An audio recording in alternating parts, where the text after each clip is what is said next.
ಹರೇ ರಾಮ. ತಪಸ್ವಾಧ್ಯಾಯ ನಿರತಂ ತಪಸ್ವಿ ವಾಗ್ವಿದಾಂಬರಂ ನಾರದಂ ಪರಿಪಪ್ರಚ್ಛ ವಾಲ್ಮೀಕಿರ್ಮುನಿಪುಂಗವಂ. ರಾಮಾಯಣದ ಮೊದಲ ಶ್ಲೋಕ.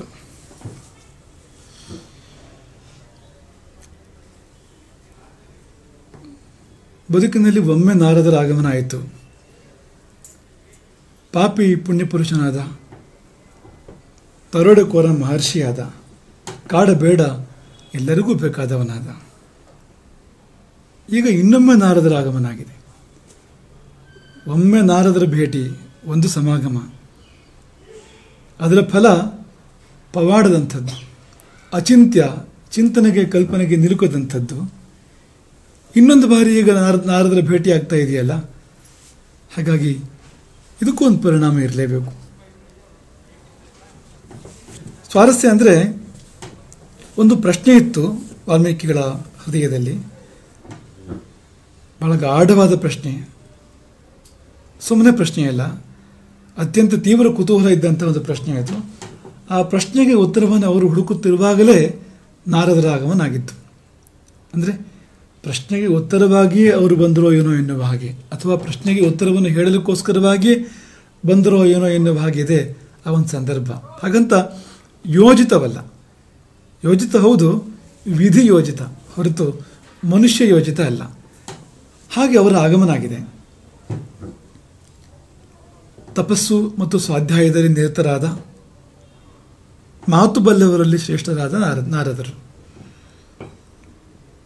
ಸ್ವಾಧ್ಯಾಯ ಅಂದರೆ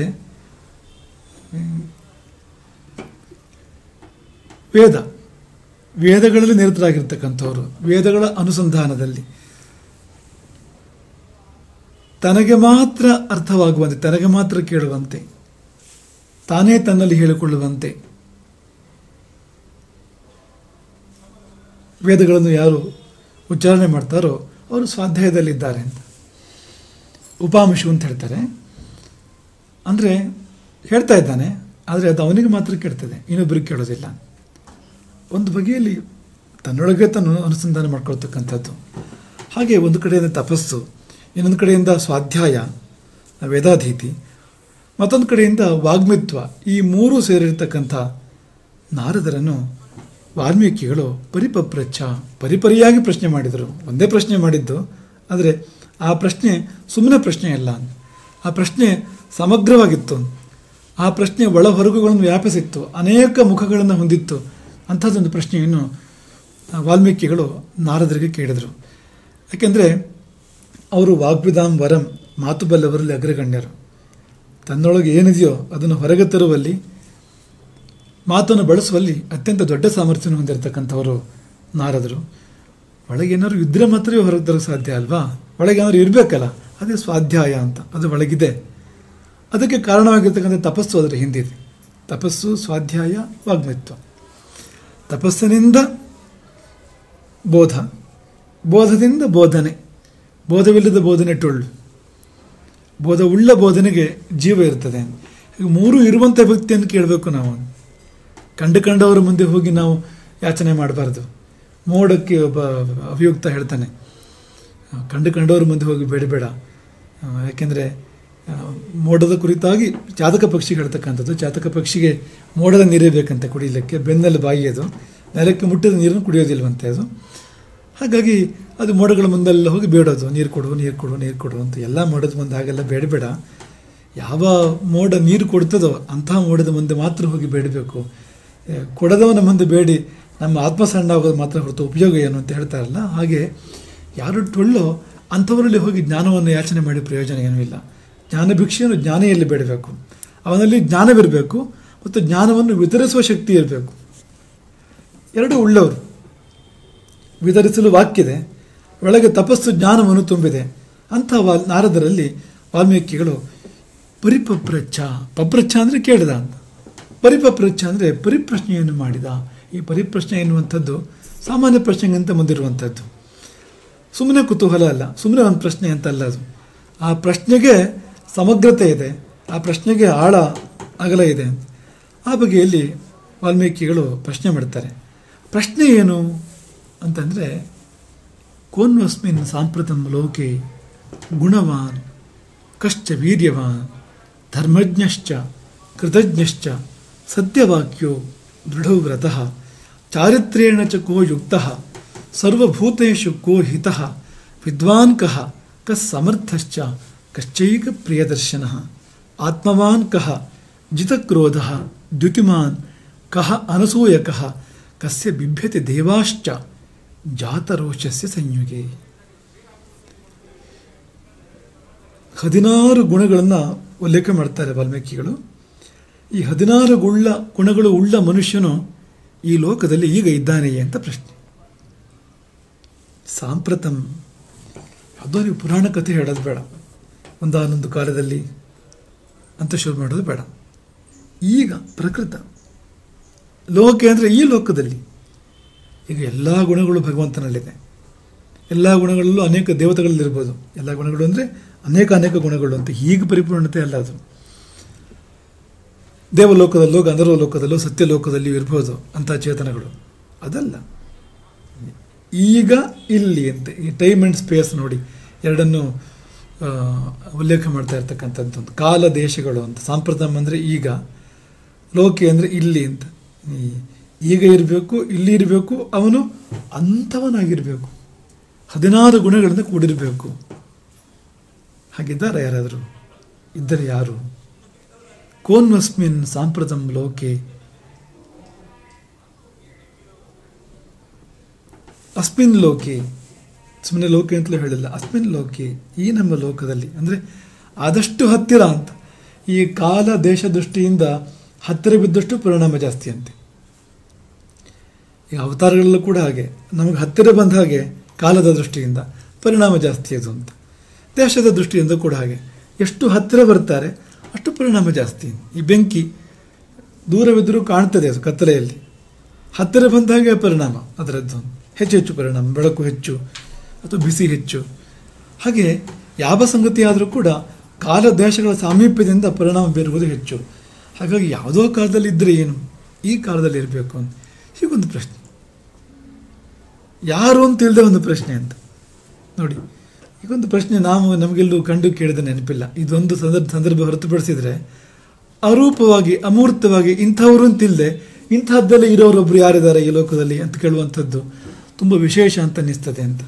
ಅದು ನಾವು ನಿಮಗೆ ಈ ಮೊದಲೇ ಹೇಳಿದ ಹಾಗೆ ಅಂತರಂಗದಲ್ಲಿ ತಾನು ನೋಡಿದ ರೂಪ, ಸ್ವರೂಪ, ವ್ಯಕ್ತಿತ್ವ, ಅದರ ಸ್ವಭಾವ ಅದು ಹೊರಗೂ ಇದೆ ಅಂತ ಅನಿಸ್ಬಿಟ್ಟಿದೆ ವಾಲ್ಮೀಕಿಗಳಿಗೆ. ತಾನು ಕಂಡಿದ್ದು ಕೇವಲ ಅಂತರಂಗದ ವಿಷಯ ಅಲ್ಲ, ಬಹಿರಂಗದಲ್ಲಿ ಕೂಡ ಆ ಒಂದು ರೂಪ ಇರಬೇಕು, ಆ ಒಂದು ಆಕಾರ ಇರಬೇಕು, ಆ ವ್ಯಕ್ತಿತ್ವ ಇರಬೇಕು, ಅದು ಬಾಳ್ತಾ ಇರಬೇಕು, ಲೋಕವನ್ನು ಬಾಳಿಸ್ತಾ ಇರಬೇಕು ಎನ್ನುವ ದೃಢಭಾವ ಬಂದಿದೆ ವಾಲ್ಮೀಕಿಗಳಿಗೆ. ಹಾಗಾಗಿ 3 ಲೋಕವನ್ನು ಸಂಚರಿಸುವ ತ್ರಿಲೋಕಜ್ಞ, 3 ಲೋಕವನ್ನು ಬಲ್ಲ ನಾರದರನ್ನೇ ಅವರು ಪ್ರಶ್ನೆ ಮಾಡಿದ್ದಾರೆ.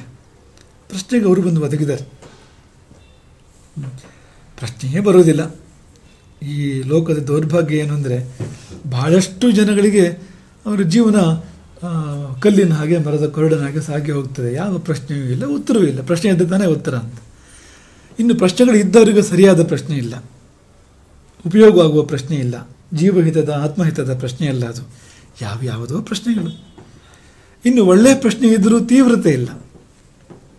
ಪ್ರಶ್ನೆಗೆ ತೀವ್ರತೆ ಇದ್ದರೆ ಮಾತ್ರ ಉತ್ತರ ದೊರೆಯತಕ್ಕಂಥದ್ದು. ಪ್ರಶ್ನೆ ಸೀರಿಯಸ್ ಅಲ್ಲದೆ ಇದ್ದರೆ, ಸಿನ್ಸಿಯರ್ ಅಲ್ಲದೆ ಇದ್ದರೆ, ಪ್ರಶ್ನೆಗೆ ಆ ಒಂದು ಉತ್ಕಟತೆ ಇಲ್ಲದೆ ಇದ್ದರೆ ಉತ್ತರ ಸಿಕ್ಕೋದಿಲ್ಲ, ಅಥವಾ ಸರಿಯಾದ ಉತ್ತರ ಸಿಕ್ಕೋದಿಲ್ಲ, ಸಿಕ್ಕಿದ್ರೆ ದಕ್ಕೋದಿಲ್ಲ. ತೀವ್ರತೆ ಬೇಕು. ಇಷ್ಟು ಇರತಕ್ಕಂಥ ಒಂದು ಸಂದರ್ಭ ಆಗಿದ್ದರಿಂದ ಅವರ ಮುಂದೆ ನಾರದರು ಪ್ರಕಟವಾಗಿದ್ದಾರೆ. ನೋಡಿ, ಆ 16 ಗುಣಗಳು ಯಾವ್ಯಾವುದು ಅಂತ ಒಮ್ಮೆ ಹೀಗೆ ಮೇಲ್ಮೇಲೆ ನೋಡೋಣ, ಇನ್ನೊಂದು ಸರ್ತಿ ಸ್ವಲ್ಪ ವಿಸ್ತಾರವಾಗಿ ನೋಡೋಣ. ಪೂರ್ಣ ನೋಡಿಬಿಟ್ರೆ ರಾಮನೇ ನೋಡಿಬಿಡ್ತೀರಿ ನೀವು. ಅಂದರೆ ಪೂರ್ಣ ಅರ್ಥ ಆದ ದಿನ ರಾಮನೇ ಅರ್ಥ ಆಗ್ತಾನೆ ನಿಮಗೆ. ಅದು ಸಮಯ ತಗೊಳ್ಳುವಂಥದ್ದು, ಯೋಗ ಬೇಕಾಗಿರ್ತಕ್ಕಂಥದ್ದು. ಹಾಗಾಗಿ ಈ ಕಾಲ ದೇಶಗಳಿಗೆ ಎಷ್ಟು ನಮಗೆ ಹಿಡಿಬೋದು ಅಷ್ಟನ್ನು ಹಿಡಿಸ್ಕೊಳ್ಳೋ ಪ್ರಯತ್ನವನ್ನು ಮಾಡುವಂಥದ್ದು. ಏನೆಲ್ಲ ಬಯಸಿದ್ದು ನಾರದರು? ಹೇಗಿರಬೇಕು ಅವನು ಅಂತಂದರೆ ಗುಣವಾನ್, ಗುಣವಂತನಾಗಿರಬೇಕು, ಎಲ್ಲ ಗುಣಗಳು ಇರಬೇಕು ಒಬ್ಬನಲ್ಲಿ. ವೀರ್ಯವಾನ್, ವೀರನಾಗಿರಬೇಕು. ಜಗದೇಕ ವೀರನಾಗಿರಬೇಕು. ಧರ್ಮಜ್ಞ ಧರ್ಮವನ್ನು ಬಲ್ಲವನಾಗಿರಬೇಕು. ಕೃತಜ್ಞ ಕೃತಜ್ಞನಾಗಿರಬೇಕು. ಸತ್ಯವಾಕ್ಯ ಸುಳ್ಳಾಡಬಾರದು. ಸತ್ಯವನ್ನೇ ಆಡಬೇಕು, ಆಡಿದ್ದೆಲ್ಲ ಸತ್ಯ ಆಗಬೇಕು. ದೃಢವು ವ್ರತಃ ವ್ರತ ತನಗೆ ತಾನೇ ಹಾಕಿಕೊಳ್ಳುವಂಥ ನಿಯಮ, ಅದರಲ್ಲಿ ದಾರ್ಢ್ಯ ಇರಬೇಕು. ಇವತ್ತೇನೋ ಅನ್ನಿಸ್ತು ವ್ರತ ಮಾಡ್ತಾ ಇದ್ದೀನಿ, ವ್ರತ ಶುರು ಮಾಡಿದ್ದೀನಿ, ನಾಳೆ ಮತ್ತೇನೋ ಅನ್ನಿಸ್ತು ಬಿಟ್ಬಿಟ್ಟೆ ಅನ್ನೋ ತರಹ ಅಲ್ಲ ಅಂತ. ದೃಢೋ ವ್ರತಃ ಅಂತ, ದೃಢತೆ ಅಂತ. ಹಾಗೆ ಚಾರಿತ್ರ್ಯೇಣ ಚ ಕೋ ಯುಕ್ತ, ಚಾರಿತ್ರ್ಯಶಾಲಿಯಾಗಿರಬೇಕು. ಅವನ ನಡತೆ ಪರಮಾದರ್ಶವಾಗಿರಬೇಕು. ಸರ್ವಭೂತೇಶು ಕೋ ಹಿತಃ, ಅವೈವರು ಎನ್ನುವ ಭೇದವಿಲ್ಲದೆ ಎಲ್ಲರಿಗೂ ಅವನು ಒಳ್ಳೆಯವನಾಗಿರಬೇಕು. ಸರ್ವಭೂತ ಹಿತೈಷಿ. ವಿದ್ವಾನ್ ಕಹ, ಜ್ಞಾನಿಯಾಗಿರಬೇಕು. ಪರಿಪೂರ್ಣ ಅರಿವುಳ್ಳವನಾಗಿರಬೇಕು. ಸಮರ್ಥಶ್ಚ, ಸಮರ್ಥನಾಗಿರಬೇಕು. ಕಶ್ಚೈಕ ಪ್ರಿಯದರ್ಶನ, ಅವನು ಪ್ರಿಯದರ್ಶನನಾಗಿರಬೇಕು. ಅಂದರೆ ಅವನ ದರ್ಶನ ಪ್ರಿಯವೆನ್ನಿಸಬೇಕು. ಎಷ್ಟರ ಮಟ್ಟಿಗೆ ಅಂದರೆ ಅದೊಂದೇ ಪ್ರಿಯ ಅಂತ, ಮತ್ಯಾವುದೂ ಅಲ್ಲ ಅಂತ ಎನ್ನಿಸುವಷ್ಟು ಪ್ರಿಯದರ್ಶನ, ಏಕಪ್ರಿಯದರ್ಶನ. ಅಂಥ ಒಂದು ಪ್ರೀತಿಯ ದೃಶ್ಯ ಅದು ಅಂತ. ಅವನನ್ನು ನೋಡುವುದು ಅಂದರೆ ಅಷ್ಟೊಂದು ಸಂತೋಷ ಅಂತ ಎನ್ನುವ ಹಾಗೆ ಅಂತ. ಆತ್ಮವಾನ್ ಕಹ, ಸಂಯಮ ಇರಬೇಕು, ಮಹಾಸಂಯಮ ಇರಬೇಕು. ಜಿತ ಕ್ರೋಧ, ಕ್ರೋಧವನ್ನು ಗೆದ್ದವನಾಗಿರಬೇಕು. ದ್ಯುತಿಮಾನ್, ಅಪೂರ್ವ ಕಾಂತಿಶಾಲಿ, ಅಪರೂಪದ ಕಾಂತಿಶಾಲಿ. ಕೋನಸೂಯಕಃ, ಅಸೂಯೆ ಇರಬಾರ್ದು. ಕೊನೆಯದು ಕಸ್ಯ ಬಿಭ್ಯತಿ ದೇವಾಶ್ಚ ಜಾತರೋಷಸ್ಯ ಸಂಯೋಗೆ, ಅವನಿಗೇನಾದರೂ ಕೋಪ ಬಂದರೆ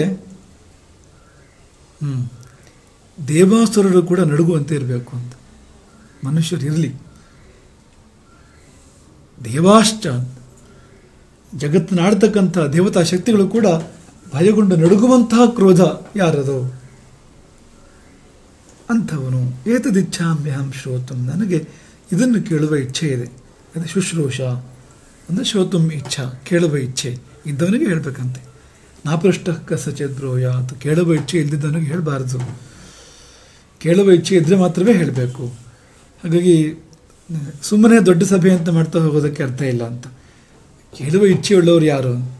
ಉಣ್ಣುವ ಇಚ್ಛೆಯುಳ್ಳವರು ಬಂದು ಕೂತಿರ್ಬೋದು ಸಭೆಯಲ್ಲಿ, ಅದಲ್ಲ ಅಂತ. ಕೇಳುವ ಇಚ್ಛೆಯುಳ್ಳವರು, ಮಾತಿನ ಭೋಜನ ಯಾರಿಗೆ ಬೇಕು ಅಂಥವರು ಅಂತ. ಹಾಗಾಗಿ ಏತದಿಚ್ಛಾಮ್ಯಹಂ ಶ್ರೋತುಂ, ನನಗೆ ಇದನ್ನು ತಿಳಿಯುವ ಇಚ್ಛೆ. ಪರಂ ಕೌತೂಹಲಂ ಹಿಮೆ, ಕುತೂಹಲದ ಪರಾಕಾಷ್ಠೆ. ಮಹರ್ಷೇ ತ್ವಂ ಸಮರ್ಥೋಸಿ ಜ್ಞಾತುಂ ಏವಂ ವಿಧಂ ನರಂ, ಈ ಬಗೆಯ ನರನನ್ನು, ಮನುಷ್ಯನನ್ನು, ಮನುಷ್ಯನಾಗಬೇಕು. ದೇವತೆ ಆದರೆ ಅಲ್ಲ, ಮನುಷ್ಯನಾಗಿರಬೇಕು.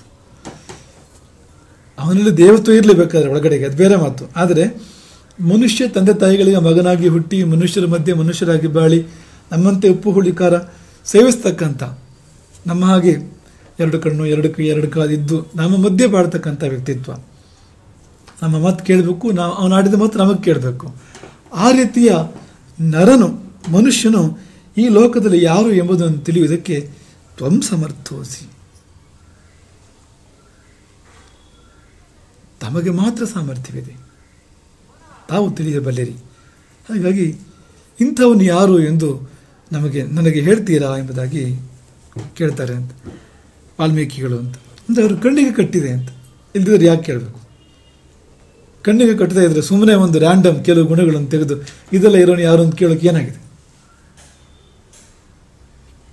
ಸುಮ್ಮನೆ ಕೇಳಿದ್ರೆ ಹೇಳೋಕಾರು ಏನಾಗಿದೆ ಅವರಿಗೂ? ನಾರದ ಮಹರ್ಷಿಗಳು ಬಂದು ಹೇಳಬೇಕಾ ಸತ್ಯಲೋಕದಿಂದ ಬಂದು? ಹಾಗಾಗಿ ಇದು ದರ್ಶನ ಅಂತ. ಈ ರೂಪ ಕಣ್ಣಿಗೆ ಕಟ್ಟಿದೆ, ಈ ಗುಣಗಳು ಕಣ್ಣಿಗೆ ಕಟ್ಟಿದೆ, ಈ ವ್ಯಕ್ತಿತ್ವ ಕಣ್ಣಿಗೆ ಕಟ್ಟಿದೆ ಅಂದ್ರೆ ಕಟ್ಟು ಅಂತ ಕಣ್ಣನ್ನು ಬಿಟ್ಟು ಹೋಗೋದೇ ಇಲ್ಲ. ಕಣ್ಣನ್ನು ಬಿಟ್ಟು ಆ ಕಡೆ ಈ ಕಡೆ ಹೋಗೋದಿಲ್ಲ ಆ ವ್ಯಕ್ತಿತ್ವ, ಆ ರೂಪ. ಹಾಗಿದ್ದಾಗ ಆ ಪ್ರಶ್ನೆ ಹುಟ್ಟುವಂಥದ್ದು ಒಂದು. ಒಂದೊಂದನೇ ನೋಡೋಣ.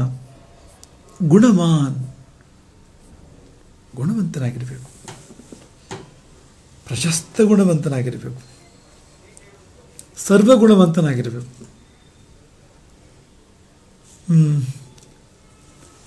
ಕೆಲವು ಗುಣಗಳಿರುವ ಹಲವರಿರಬಹುದು, ಹಲವು ಗುಣಗಳಿರುವ ಕೆಲವರೇ ಇರಬಹುದು ಅಲ್ವಾ. ಕೆಲವು ಗುಣ ಇರೋರು ಹಲವರು ಸಿಗ್ತಾರೆ ಈ ಲೋಕದಲ್ಲಿ, ಅನೇಕರು ಸಿಗ್ತಾರೆ, ಭಾಳ ಮಂದಿ ಸಿಗ್ತಾರೆ. ಹಲವು ಗುಣಗಳಿರುವಂಥವ್ರು ಹಲವರು ಸಿಕ್ಕೋದಿಲ್ಲ, ಕೆಲವರೇ ಸಿಕ್ಕುವಂಥದ್ದು. ಆದರೆ ಎಲ್ಲ ಗುಣಗಳನ್ನು ಹೊಂದಿದವರು ಯಾರು? ಯಾರೂ ಇಲ್ಲ, ಯಾರೂ ಇಲ್ಲ. ಹಾಗಿದ್ದರೆ ಅವನು ಮನುಷ್ಯ ಮಾತ್ರನಲ್ಲ ಅಂತಲೇ ಅರ್ಥ. ಅದಕ್ಕೆ ಅವನೊಳಗೆ ಇನ್ನೇನೋ ಇರಬೇಕು ವಿಶೇಷ ಅಂತ. ಹೀಗೆ ಎಲ್ಲ ಸದ್ಗುಣಗಳನ್ನು ಹೊಂದಿ ಗುಣಸಾಗರ ನೆನೆಸುವ ಒಬ್ಬ ವ್ಯಕ್ತಿ ಇಂದು ಇದೇ ಲೋಕದಲ್ಲಿ ಕಾಣ ಸಿಗಬಹುದೇ?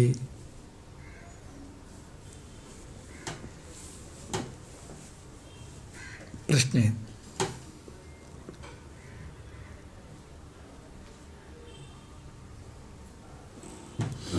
ಅಲ್ಲಿಂದ ಮುಂದಕ್ಕೆ ವೀರ್ಯವಾನ್,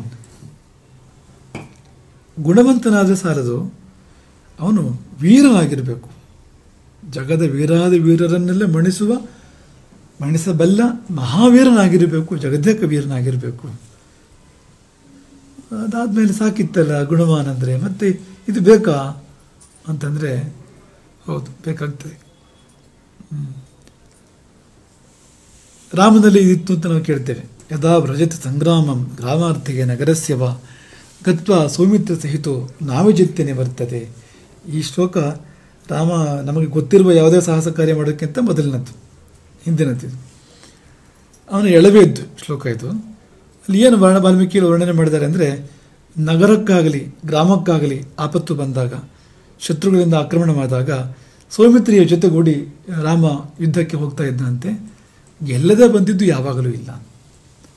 ಗ್ರಾಮಾರ್ಥೇ ನಗರಸ್ಯವ, ಅಯೋಧ್ಯೆಗಾಗಲಿ ಕೋಸಲಕ್ಕಾಗಲಿ, ಹಳ್ಳಿಗಳು, ಗ್ರಾಮ ಅಂದರೆ ಜನಪದ, ಅಲ್ಲಿಗೂ ಆಪತ್ತುಗಳು ಬರ್ಬೋದು, ನಗರಕ್ಕೂ ಬರ್ಬೋದು. ಬಂದಾಗ ಎಷ್ಟು ಬಾರಿ ಹೋಗಿದ್ದುಂಟು ರಾಮ ಯುದ್ಧಕ್ಕೆ. ಆದರೆ ನಾವಿಜಿತ್ಯ ನಿವರ್ತತೆ, ಗೆಲ್ಲದೆ ಹಿಂದಿರುಗಿ ಬರೋದು ಅಂತಿಲ್ಲ. ವೀರತ್ವದ ಒಂದು ಸಣ್ಣ ಪರಿಚಯ ಅಷ್ಟೇ. ವೀರತ್ವದ ಪರಿಚಯ ಉದ್ದಕ್ಕೂ ರಾಮಾಯಣದಲ್ಲಿದೆ, ಇಲ್ಲಿಂದ ಎಲ್ಲಿವರೆಗೂ ರಾಮಾಯಣದಲ್ಲಿ ಇರತಕ್ಕಂಥದ್ದು. ಯಾಕೆ ಅದು ಗುಣವಾನ್ ಇದೆಯಲ್ಲ ಸಾಕಲ್ಲ ಅಂದರೆ, ಗುಣವಂತರಲ್ಲಿ ಗುಣವು ಸಲ್ಲುವುದು ಸಹಜ, ಆದರೆ ಗುಣಹೀನರಲ್ಲಿ ಗುಣವು ಎಷ್ಟೋ ಬಾರಿ ಸಲ್ಲುವುದಿಲ್ಲ. ಗುಣಗಳು ಸಲ್ಲುವುದು ಗುಣವಂತರಲ್ಲಿ ಮಾತ್ರ. ಗುಣಹೀನ ಅಥವಾ ದುರ್ಗುಣವಂತ ಈ ಸದ್ಗುಣವನ್ನು ಉಪಯೋಗಿಸ್ಕೊಳ್ತಾನೆ, ದುರುಪಯೋಗ ಮಾಡ್ತಾನೆ ಹೊರತು ಅಲ್ಲಿ ಉಪಯೋಗ ಆಗದೆ ಹೋದಿತ್ತದು. ಆ ಸಂದರ್ಭಗಳಿದೆ. ಈಗ ನಿಮಗೆ ಸರಳ ಉದಾಹರಣೆ ಕೊಡ್ತೇವೆ. ಈಗ ರಾವಣ ಸೀತೆಯನ್ನು ಅಪಹಾರ ಮಾಡಿದ. ಈಗ ರಾಮ ಗುಣವಂತನಾಗಿ ಕೊಟ್ಬಿಡಪ್ಪ ಸೀತೆಯನ್ನು, ಸರಿಯಲ್ಲ ಇದು, ಅವರವ್ರ ಪತ್ನಿ ಅವರವ್ರ ಗಂಡದ ಜೊತೆಲಿ ಇರಬೇಕು, ಹಾಗೆ ನನ್ನ ಪತ್ನಿ ನನ್ನ ಜೊತೆಲಿ ಇರಬೇಕು, ನಿನ್ನ ಜೊತೆಲಿ ಇರೋದು ಸರಿಯಲ್ಲ, ಕೊಟ್ಬಿಡಪ್ಪ ಅಂದರೆ ಕೊಡ್ತಾನೆ ಅವನು. ಈ ಯಾವುದಾದ್ರೂ ಗುಣಗಳು ಅಲ್ಲಿ ಉಪಯೋಗಕ್ಕೆ ಬರ್ತಾವ?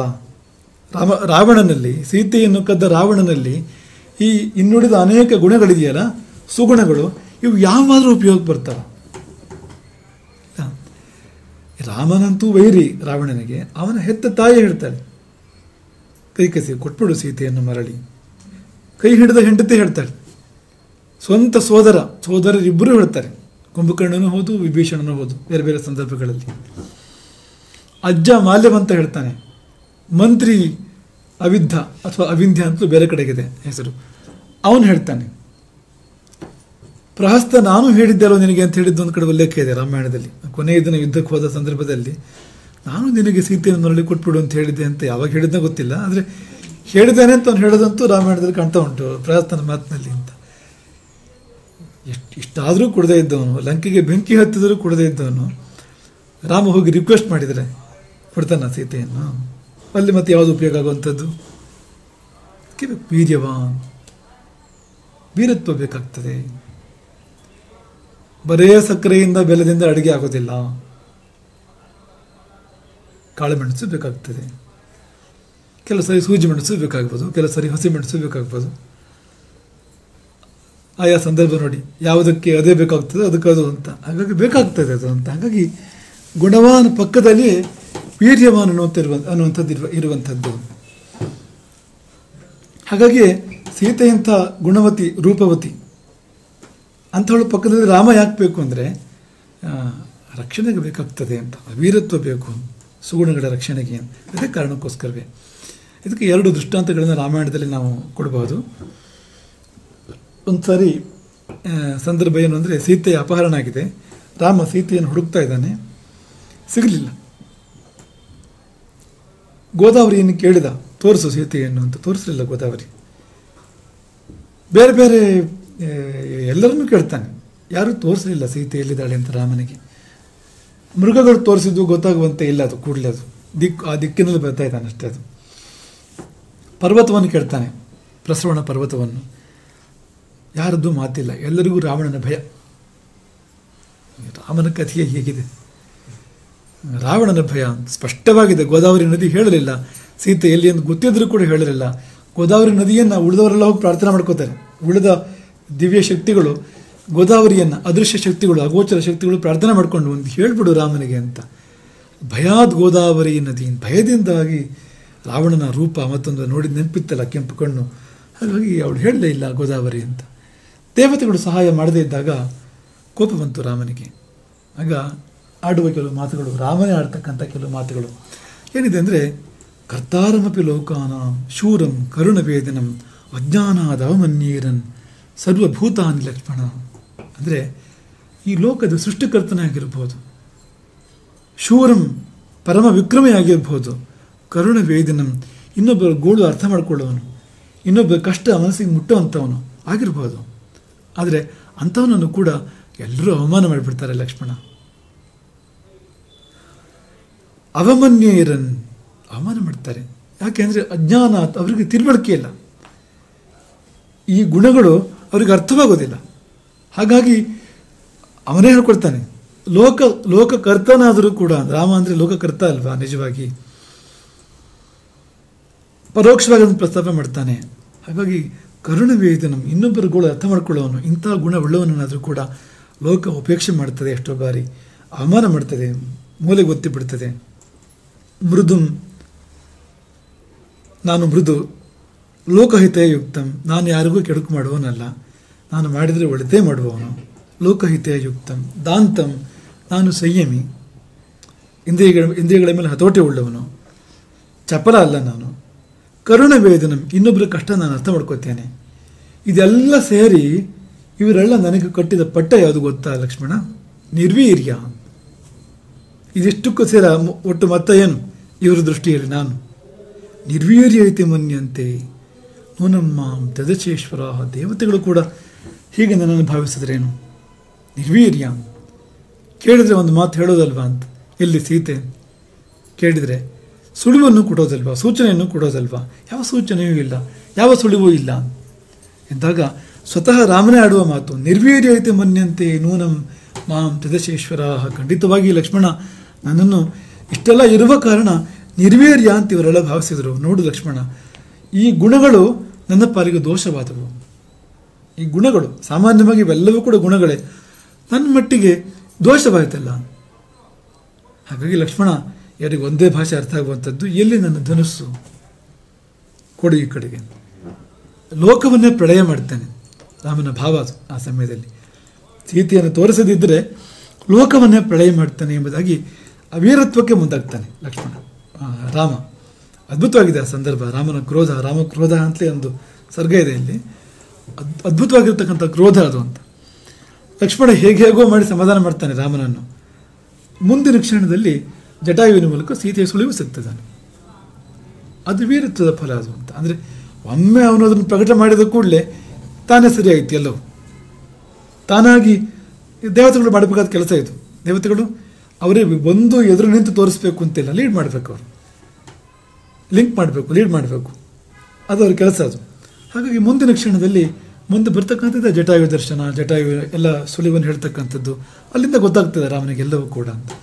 ಇದನ್ನು ಯಾಕೆ ನಾವು ನೆನಪು ಮಾಡಿಕೊಂಡು ಅಂದರೆ, ರಾಮನೇ ಹೇಳ್ತಾನೆ, ಬರೇ ಗುಣಗಳು, ವೀರತ್ವ ಇಲ್ಲದೆ ಇದ್ದಾಗ ಅವು ದೋಷವಾಗಿ ಪರಿಣಮಿಸ್ತವೆ. ಕೆಲವು ಜಾಗದಲ್ಲಿ ವೀರತ್ವವೇ ಬೇಕಾಗ್ತದೆ, ಬೇರೆ ಯಾವ ಗುಣವೂ ಕೂಡ ಕೆಲಸ ಮಾಡೋದಿಲ್ಲ. ಇನ್ನೊಂದು ಸನ್ನಿವೇಶ ನೆನಪು ಮಾಡ್ತೇವೆ ನಾನು ನಿಮಗೆ. ಅದು ಸಮುದ್ರಕ್ಕೆ ಸೇತುವೆ ಕಟ್ಟುವ ಸಂದರ್ಭ. ಸಮುದ್ರ ದಾಟೋದು ಹೇಗೆ ಅಂತ ಪ್ರಶ್ನೆ ಬಂತು. ವಿಭೀಷಣ ಹೇಳ್ತಾನೆ ರಾಮನಿಗೆ, ಸಮುದ್ರವನ್ನು ಪ್ರಾರ್ಥನೆ ಮಾಡೋಣ, ಸಮುದ್ರವನ್ನು ಉಪಾಸನೆ ಮಾಡೋಣ, ಸ್ವತಃ ರಾಮನೇ ಮಾಡಲಿ. ಮಾಡಿದಾಗ ಸಮುದ್ರ ಬರಲೇಬೇಕು. ಯಾಕಂದರೆ ರಾಮನ ಪೂರ್ವಜರಿಂದ ಸಂರಚಿತವಾಗಿದೆ ಸಾಗರ. ಸಾಗರ ಅಂತ ಹೆಸರು ಬಂದಿದೆ ರಾಮನ ಪೂರ್ವಜರಿಂದ. ಸಾಗರ, ಅವನ ಮಕ್ಕಳು ಸಾಗರರು, ಅವರೆಲ್ಲ ತೋಡಿ ಗಂಗೆಯನ್ನು ತಂದು ಭಗೀರಥ ಸಮುದ್ರ ತುಂಬಿದ್ದಲ್ವಾ. ಹಾಗಾಗಿ ರಾಮನ ಪೂರ್ವಜರೇ ಸಮುದ್ರವನ್ನು ಬೆಳೆಸಿರ್ತಕ್ಕಂಥವ್ರು, ಸಮುದ್ರವನ್ನು ನಿರ್ಮಾಣ ಮಾಡಿರ್ತಕ್ಕಂಥವ್ರು. ಸ್ವಯಂ ರಾಮನೇ ಉಪಾಸನೆಗೆ ಕುಳಿತರೆ ಬರಲೇಬೇಕಲ್ಲ ಸಮುದ್ರ. ಉಪಾಸನೆ ಮಾಡಲಿ ರಾಮ ಅಂದಾಗ ಇಷ್ಟವಾಯಿತಂತೆ ರಾಮನಿಗೆ. ಅವನಿಗೆ ಇದೆಲ್ಲ ಬಹಳ ಪ್ರೀತಿಯದ್ದು, ಧ್ಯಾನ ಸಾಧನೆ ಅಥವಾ ಇಂಥದ್ದೆಲ್ಲ ಬಹಳ ಇಷ್ಟ ಅವನಿಗೆ. ಹಾಗೆ ಇದೆ ಅಲ್ಲಿ ರಾಮನ ಸ್ವಭಾವಕ್ಕೆ ಸಂದಿತ್ತು ಆ ಮಾತು ಅಂತ. ಹಾಗೆ ದರ್ಭೆಯನ್ನು ಹಾಸಿ ಅದರ ಮೇಲೆ ಮಲಗ್ತಾನೆ. ಮಲಗುವಿಕೆಯೆಲ್ಲ ನಿದ್ರೆಗೋಸ್ಕರ ಅಲ್ಲ, ಶವಾಸನ ಮಾಡೋದಿಲ್ವಾ. ಶವಾಸನ ಅನ್ನೋದು ಸಮಾಧಿ, ಇದು ಧ್ಯಾನದ ಒಂದು ಪ್ರಕಾರವೇ ಹೋದದು ಅಂತ, ನಿರ್ವಿಷಯ ಧ್ಯಾನ ಅದು ಅಂತ. ಆ ಬಗ್ಗೆ ಇಲ್ಲಿ ಸಮುದ್ರನ ಉಪಾಸನೆ ಮಾಡ್ತಾ ಮಾಡ್ತಾ ದರ್ಭೆಗಳ ಮೇಲೆ ರಾಮ ಶಯನ ಮಾಡ್ತಾನೆ. 1 ದಿನ ಆಯಿತು, 2 ದಿನ ಆಯಿತು, 3 ದಿನ ಆಯಿತು. 3 ಹಗಲು 3 ರಾತ್ರಿ ಕಳೆದರೂ ಕೂಡ ವಾಲ್ಮೀಕಿಗಳು ಹೇಳ್ತಾರೆ, ಮೂರ್ಖ ಸಾಗರ ಎದ್ದು ಬರಲಿಲ್ಲ ಅಂತ ಹೀಗೆ ಹೇಳಿದ್ದಾರೆ. ಮಂದಹ ಅಂತ ಹೇಳಿದ್ದಾರೆ, ಎದ್ದು ಬರಲೇ ಇಲ್ಲ. ಆಗ ರಾಮನ ಬಾಯಲ್ಲಿ ಇದೇ ಮಾತುಗಳು ಬರ್ತವೆ. ಲಕ್ಷ್ಮಣನ ಕುರಿತು ಹೇಳ್ತಕ್ಕಂಥದ್ದು, ಪ್ರಶಮಶ್ಚ ಕ್ಷಮಾಚೈವ ಆರ್ಜವಂ ಪ್ರಿಯವಾದಿತ ಅಸಾಮರ್ಥ್ಯ ಫಲಾಖ್ಯೇತೆ ನಿರ್ಗುಣೇಶು ಸತಾಂ ಗುಣಾ. ಪ್ರಶಮ ಅಂದರೆ ಶಾಂತಿ, ಸಮಾಧಾನ. ಕ್ಷಮ, ತಪ್ಪು ಮಾಡಿದರೆ ಮನ್ನಿಸ್ತಕ್ಕಂಥ ಸ್ವಭಾವ. ಆರ್ಜವಂ ಅಂದರೆ ನೇರವಾಗಿರ್ತಕ್ಕಂಥದ್ದು, ವಕ್ರತೆ ಇಲ್ಲ, ಮೋಸ ಇಲ್ಲ, ರುಜುತ್ವ, ಸೀದಾ. ಪ್ರಿಯವಾದಿತ, ಇಷ್ಟವಾಗುವಂತೆ, ಹಿತವಾಗುವಂತೆ, ಕಿವಿಗೆ ಇಂಪಾಗುವಂತೆ ಮಾತಾಡುವಂಥದ್ದು. ಪ್ರಿಯ ವಚನಗಳು, ಇನ್ನೊಬ್ಬರನ್ನು ನೋಯಿಸುವಂತೆ ಅಲ್ಲ, ಇನ್ನೊಬ್ಬರನ್ನು ಬೈದು ಭಂಗಿಸುವಂತೆ ಅಲ್ಲ, ಹೃದಯಕ್ಕೆ ಮನಸ್ಸಿಗೆ ಹಿತವಾಗುವಂತೆ ಮಾತನಾಡುವಂಥದ್ದು ಪ್ರಿಯ ವಚನ. ಇವೆಲ್ಲ ಅಸಾಮರ್ಥ್ಯ ಅಂತ ಆಗೋಯ್ತು ನೋಡು, ದೌರ್ಬಲ್ಯ ಅಂತದೆ. ನಿರ್ವೀರ್ಯ ಅಂತ ಹೇಳಿದ್ನಲ್ಲ, ಇನ್ನೊಂದು ಭಾಷೆಯಲ್ಲಿ ಹೇಳ್ತಾನೆ ಅದನ್ನೇ, ದೌರ್ಬಲ್ಯ ಅಂತ ಆಗೋಯ್ತು ನೋಡು. ನಿರ್ಗುಣೇಶು ಸತಾಂ ಗುಣ. ಇವೆಲ್ಲ ಸತ್ಪುರುಷರ ಗುಣಗಳು. ಆದರೆ ನಿರ್ಗುಣರಲ್ಲಿ, ಗುಣಹೀನರಲ್ಲಿ ಇವೆಲ್ಲ ಅಸಾಮರ್ಥ್ಯ ಅಂತ ಅರ್ಥ. ಇವಕ್ಕೆಲ್ಲ ಅಂತ ಔದಾರ್ಯಕ್ಕೆ ದೌರ್ಬಲ್ಯ ಅಂತ ಅರ್ಥ. ಅಲ್ಲಿ ಔದಾರ್ಯಕ್ಕೆ ದೌರ್ಬಲ್ಯ ಅಂತ ಅರ್ಥ ಅಂತ. ಹಾಗಾಗಿ ಅಸಾಮರ್ಥ್ಯ ಫಲಾಖ್ಯೇತೆ ನಿರ್ಗುಣೇಶು, ಅದನ್ನು ನಾವು ಹೇಳಿತ್ತು. ಗುಣವಂತರಲ್ಲಿ ಗುಣಗಳು ಸಲ್ತವೆ, ಗುಣಹೀನರಲ್ಲಿ ಸಲ್ತವೆ ಅಂತೇನಿಲ್ಲ. ಗುಣಹೀನರಲ್ಲಿ ಸಲ್ಲದೆ ಇರ್ಬೋದು, ಅಲ್ಲಿ ಇದು ಉಪಯೋಗ ಬರದೇ ಇರ್ಬೋದು. ಈ ಆಯುರ್ವೇದದಲ್ಲಿ ಅಥವಾ ವೈದ್ಯಶಾಸ್ತ್ರದಲ್ಲಿ ಕೆಲವು ಕಾಯಿಲೆಗಳು ಬಂದಾಗ ಔಷಧ ಕೊಟ್ಟರೆ ಗುಣ ಆಗ್ತದೆ.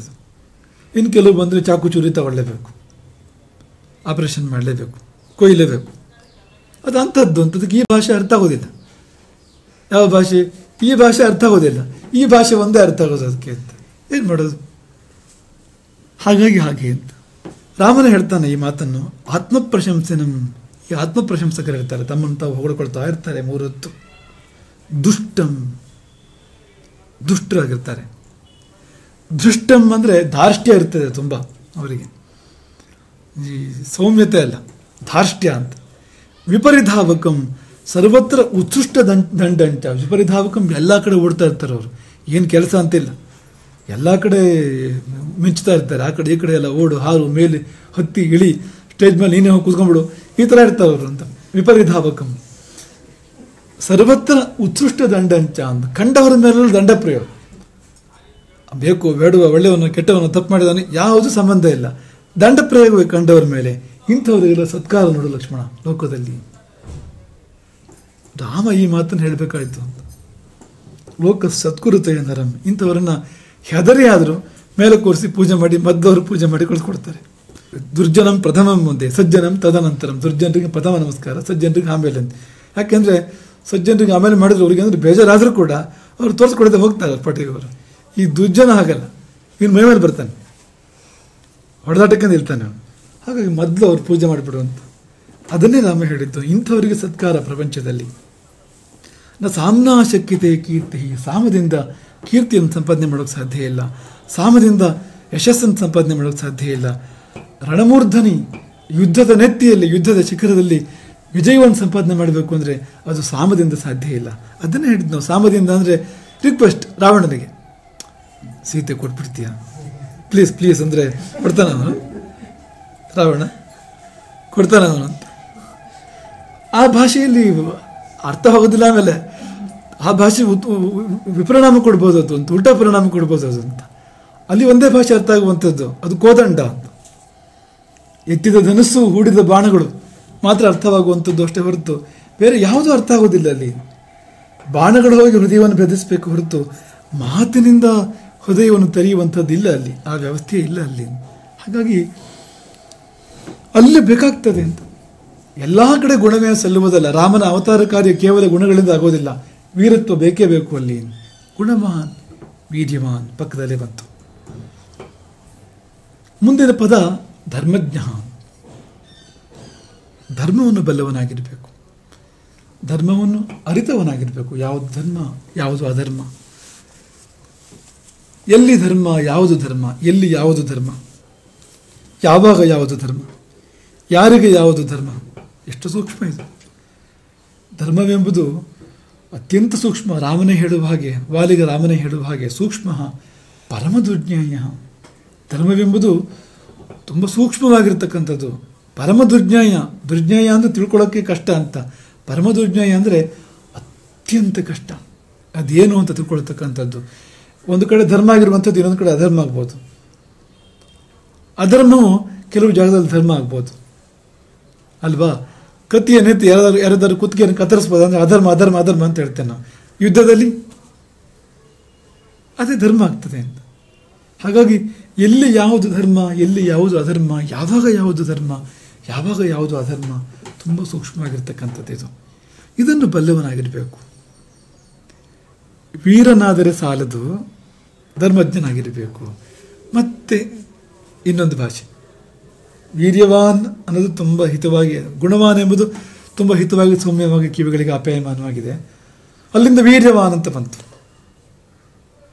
ಗಡುಸಾಯ್ತು. ಮತ್ತೆ ಧರ್ಮಜ್ಞ.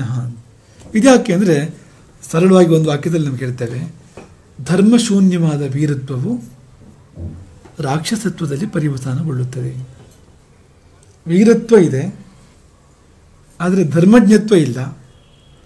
ಧರ್ಮ ಗೊತ್ತಿಲ್ಲ ವೀರ ಅಂದರೆ ಏನವನು? ರಾವಣ. ಅವನೇ ವಿರಾಧ, ಅವನೇ ಕಬಂಧ, ಅವನೇ ತಾಟಕ, ಅಂಥವನೇ ಸುಭಾವ ಮಾರೀಚ ಅಲ್ವಾ. ಅಲ್ಲಿ ವೀರತ್ವ ಇದೆ, ಆದರೆ ಧರ್ಮಾಧರ್ಮಗಳ ಪ್ರಜ್ಞೆ ಇಲ್ಲ, ಸರಿ ತಪ್ಪುಗಳ ವಿವೇಕವಿಲ್ಲ. ಧರ್ಮಕ್ಕಿಂತ ಅಧರ್ಮಕ್ಕೆ ಒತ್ತು ಒಲವು. ಅಂದರೆ ಈ ಕಡೆಗೂ ಆ ಕಡೆಗೂ ಅಂತ ಹೊಯ್ದಾಟ ಅಂತ ಇಲ್ಲ, ಆ ಕಡೆಗೆ ಅದು ಅಧರ್ಮದ ಕಡೆಗೆ, ಅನ್ಯಾಯದ ಕಡೆಗೆ ಇರ್ತಕ್ಕಂಥದ್ದು. ಅಲ್ಲಿ ವೀರತ್ವ ಸೇರಿಕೊಂಡ್ರೆ ಪ್ರಪಂಚಕ್ಕೆಲ್ಲ ಪೀಡೆ. ರಾವಣನ ವೀರನಾಗದೇ ಇದ್ದಿದ್ರೆ ಏನು ತೊಂದರೆ ಇರಲಿಲ್ಲ ಅಲ್ವಾ. ಅವನು ಬೇಕಾದ್ರೆ ಮನಸ್ಸಲ್ಲೇ ಮಡಿಗೆ ತಿನ್ಕೊಂಡಿರ್ಬೋದಾಗಿತ್ತು ಹೊರತು ಪ್ರಪಂಚಕ್ಕೆ ಉಪದ್ರವ ಮಾಡಲಿಕ್ಕೆ ಆಗ್ತಿರ್ಲಿಲ್ಲ. ವೀರನಾಗಿದ್ದರಿಂದ ಪ್ರಪಂಚಕ್ಕೆ ಉಪದ್ರವ ಮಾಡಲಿಕ್ಕೆ ಸಾಧ್ಯ ಆಯಿತು. ಅದು ಮಹಾವೀರನಾಗಿದ್ದರಿಂದ 3 ಲೋಕಕ್ಕೂ ಕಂಟಕನಾದ ಅವನು. ಸ್ವರ್ಗ ಮರ್ತ್ಯ ಪಾತಾಳಗಳಿಗೆಲ್ಲ ಸಮಸ್ಯೆ ಆದ. ಹಾಗಾಗಿ ಅಲ್ಲಿ ವೀರತ್ವವು ಗುಣವಲ್ಲ, ಅಲ್ಲಿ ದೋಷ ಅದು. ಯಾಕೆಂದರೆ ಯಾರಿಗೂ ಒಳ್ಳೆಯದಿಲ್ಲ, ಅದರಿಂದ ಅವನಿಗೂ ಒಳ್ಳೆಯದಲ್ಲ. ಅವನು ಒಂದು ದಿನ ನಾಶವಾಗುವುದೇ. ಅವನು ಶಾಪ ತಗೊಂಡಿದ್ದೆಷ್ಟು ಅವನು. ಅಂದರೆ ಎಷ್ಟು ಜನರ ನೋವು ಶಾಪವಾಗಿ ಪರಿಣಮಿಸ್ತು ಅವನಿಗೆ. ವೀರತ್ವ ಒಳ್ಳೇದು ಮಾಡ್ತಾ. ಎಷ್ಟು ಕಡೆ ಸಾವು ನೋವುಗಳು ಉಂಟಾದವು. ಅವನ ಜನರಾದರೂ ಉಳ್ಕೊಂಡ್ರ ಅಂತ ಎಲ್ಲ ಸಾಯ್ತಾರೆ. ಎಲ್ಲರೂ ಅವನವರು ಅನ್ನೋರು ಎಲ್ಲರೂ ಕೂಡ ಸಾಯ್ತಾರೆ. ಆ ವೀರತ್ವ ಸರ್ವನಾಶದ ಫಲವನ್ನು ಕೊಡುವಂಥದ್ದು. ಹಾಗಾಗಿ ವೀರತ್ವದ ಜೊತೆಗೆ ಧರ್ಮ ಇದ್ದಿದ್ರೆ ರಾಕ್ಷಸತ್ವ ಅದು. ಧರ್ಮಜ್ಞತ್ವದ ಜೊತೆಗೆ ವೀರತ್ವ ಇದೆ ಅಂದರೆ ಬರೀ ಪುಳಿಚಾರದು, ಉಪಯೋಗ ಏನೂ ಇಲ್ಲ. ನಮ್ಮ ಮಗನ ಮಾತ್ರ ಹೇಳಿದಾಗ ಆಗ್ತದೆ. ಧರ್ಮಜ್ಞ ಆದರೆ ವೀರನಲ್ಲ ಅಂತ, ಉಪಯೋಗ ಏನೂ ಇಲ್ಲ. ವಿಭೀಷಣ ವೀರನೇ, ಆದರೆ ಈ ರಾವಣ ಕುಂಭಕರ್ಣ ಇಂದ್ರಜಿತು ಇವರ ಹಾವಳಿಯಲ್ಲಿ ಅವನೊಬ್ಬನು ಏನೂ ಮಾಡೋಕ್ಕೆ ಸಾಧ್ಯ ಇಲ್ಲ. ಹಾಗಾಗಿ ಏನೂ ಮಾಡೋಕ್ಕೆ ಸಾಧ್ಯ ಆಗಿದೆ. ಕಣ್ಬಿಟ್ಟು ನೋಡ್ತಾ ಕೂತ್ಕೋಬೇಕಾಯ್ತು ಇವರು ಮಾಡೋ ಅನ್ಯಾಯಗಳನ್ನು. ಸರಿಯಲ್ಲ ಅಂತ ಅವನಿಗೆ ಗೊತ್ತಿದ್ರು ಅವನು ಹೇಳ್ತಾ ಇದ್ದ. ಅಷ್ಟರ ಮಟ್ಟಿಗೆ ಅವನು ವೀರನೇ. ಅವನು ರಾವಣನ ಮುಖಕ್ಕೆ ಹೇಳ್ತಾ ಇದ್ದ, ನೀನು ತಪ್ಪು ಕೆಲಸ ಮಾಡಿದೀಯ ಅಂತ. ಆದರೆ ತಡೆಯುವ ಶಕ್ತಿ ಅವನಿಗೆ ಇರಲಿಲ್ಲ. ಪರಿಣಾಮವಾಗಿ ಲಂಕೆಯಲ್ಲಿ ವಿಭೀಷಣ ಇದ್ದುಕೊಂಡು ಕೂಡ ಅಷ್ಟೆಲ್ಲ ಅನ್ಯಾಯಗಳು ನಡೆದವು. ರಾಮನೇ ಬೇಕಾಯಿತು. ಯಾಕೆಂದರೆ ಪರ್ಯಾಪ್ತವಾದ ವೀರತ್ವ ಇದೆ ಇಲ್ಲಿ. ಅಂದರೆ ರಾವಣನನ್ನು ಮಣಿಸಲಿಕ್ಕೆ ಸಾಕಾಗುವಷ್ಟು, ಪರ್ಯಾಪ್ತ ಸಾಕಾಗುವಷ್ಟು ಅಷ್ಟು ವೀರತ್ವ ಇದೆ. ಅದು ಬೇಕಾಯಿತು. ವಿಭೀಷಣನ ವೀರತ್ವ ಸಾಕಾಗಲಿಲ್ಲ. ಹೇಳಿಯಲ್ಲ ಅವನೇನು ರಾಮಾಯಣದ ಯುದ್ಧದಲ್ಲಿ ಅವನು ರಾಮನ ಜೊತೆ ಸೇರಿಕೊಂಡು ಘೋರವಾದ ಯುದ್ಧವನ್ನೇ ಮಾಡಿದ್ದಾನೆ. ಅವನೇನು ಎಲ್ಲೂ ಯುದ್ಧದಿಂದ ಹಿಮ್ಮೆಟ್ಟಲಿಲ್ಲ, ಪಲಾಯನ ಮಾಡಲಿಲ್ಲ, ಏನೂ ಮಾಡಲಿಲ್ಲ. ನಂದೇನಿದ್ರು ಬರೀ ಅಡ್ವೈಸ್ ಮಾತ್ರ ಅಂತ ಹಾಗಿಲ್ಲ.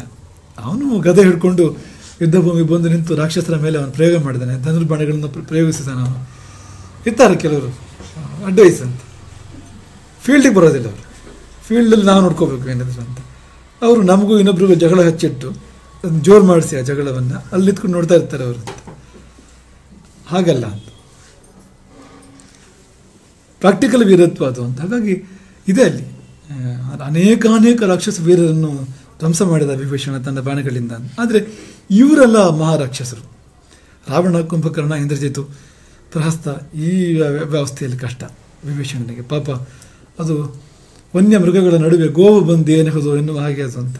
ಕಾಡು ಪ್ರಾಣಿಗಳ ಮಧ್ಯದಲ್ಲಿ ಹುಲಿ, ಚಿರತೆ, ಸಿಂಹದ ಮಧ್ಯದಲ್ಲಿ ಗೋವು ಬಂದರೆ ಏನಾಗ್ಬೋದು? ಊಟ ಆಗ್ಬೋದು ಅವುಗಳಿಗೆ ಅಂತಷ್ಟೇ, ಮತ್ತೇನಾಗಕ್ಕೆ ಸಾಧ್ಯ ಅಂಥ ಪರಿಸ್ಥಿತಿ ಅದು. ಹಾಗಾಗಿ ಧರ್ಮಜ್ಞ ಅಂತ, ಧರ್ಮಜ್ಞತ್ವ ಬೇಕು ವೀರತ್ವದ ಜೊತೆಯಲ್ಲಿ. ತುಂಬ ಶೋಭೆ ಅದು.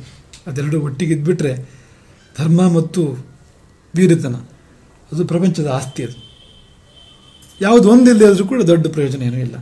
ಬರೇ ಧರ್ಮಜ್ಞನ ಆದರೆ ಉಪದೇಶ ಮಾಡ್ಬೋದು, ಕೆಲವು ಪುಸ್ತಕ ಬರೆದಿಟ್ಟು ಹೋಗ್ಬೋದು ಬೇಕಿದ್ರೆ, ಹೊರತು ಉಪಯೋಗ ಇದೆ, ಇಲ್ಲ ಅಂತಿಲ್ಲ. ಆದರೆ ಪ್ರಪಂಚದ ಅಧರ್ಮಗಳನ್ನು, ಅನ್ಯಾಯಗಳನ್ನು ನಿಗ್ರಹ ಮಾಡಬೇಕಾದ್ರೆ ಒಂದು ಅವನೇ ವೀರನಾಗಿರಬೇಕು, ಅಥವಾ ವೀರರನ್ನು ಹುಟ್ಟು ಹಾಕಬೇಕು, ಅವನು ವೀರರಿಗೆ ಗುರು ಆಗಬೇಕು.